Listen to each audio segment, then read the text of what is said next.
Goa Organics వారి skin care, hair care, wellness products కోసం AP, తెలంగాణలో డిస్ట్రిబ్యూటర్లు కావాలను వివరాలకు స్క్రీన్ పైన ఉన్న నెంబర్కి కాల్ చేయండి. ఎంపీ ఎన్నికలు ఆ కార్యకర్త ప్రాణాల మీదకు తెచ్చాయి. పార్టీ ఏర్పాటు చేసిన సమావేశంలో పాల్గొన్న ఆయన ఊహించని రీతిలో మృత్యువాత పడ్డాడు. పార్టీ మీటింగ్ అనంతరం భోజనాల దగ్గర జరిగిన తోపులాటలో చికెన్ గిన్నెలో పడ్డ ఆయన 6 రోజులుగా మృత్యువుతో పోరాడుతూ ఈ రోజు ప్రాణాలు విడిచాడు. పూర్తి వివరాలు ఇప్పుడు తెలుసుకుందాం.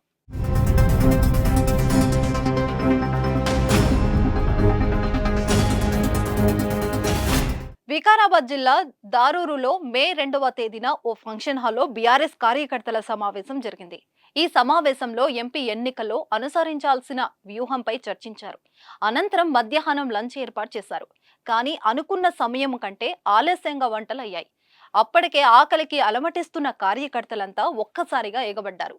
ఊహించిన దానికంటే ఎక్కువ మంది కార్యకర్తలు మీటింగ్ కు రావడంతో డిన్నర్ హాల్ దగ్గర స్వల్ప తోపులాట జరిగింది. ఈ క్రమంలో అప్పుడే పొయ్యి నుంచి దింపిన గిన్నెలో చికెన్ సాంబార్ వేడివేడిగా ఉంది. అక్కడ జరిగిన తోపులాట కారణంగా కుక్కింద గ్రామానికి చెందిన మల్లేశం మొదట చికెన్ కర్రీ ఉన్న గిన్నెలో పడ్డాడు. వేడి తాళలేక మొత్తుకుంటూ లేచే క్రమంలో సాంబార్ గిన్నెను లాగాడు.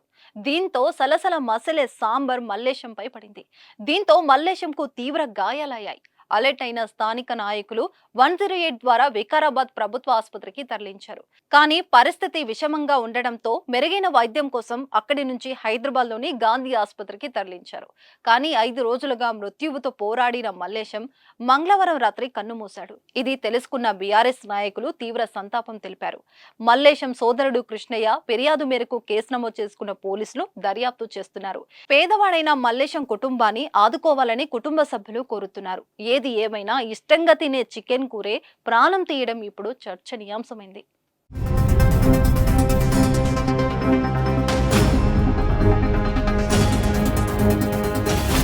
సుమన్ టీవీలో మీ పర్సనల్ అండ్ బిజినెస్ ప్రమోషన్స్ కోసం కింది నెంబర్కి కాంటాక్ట్ చేయండి.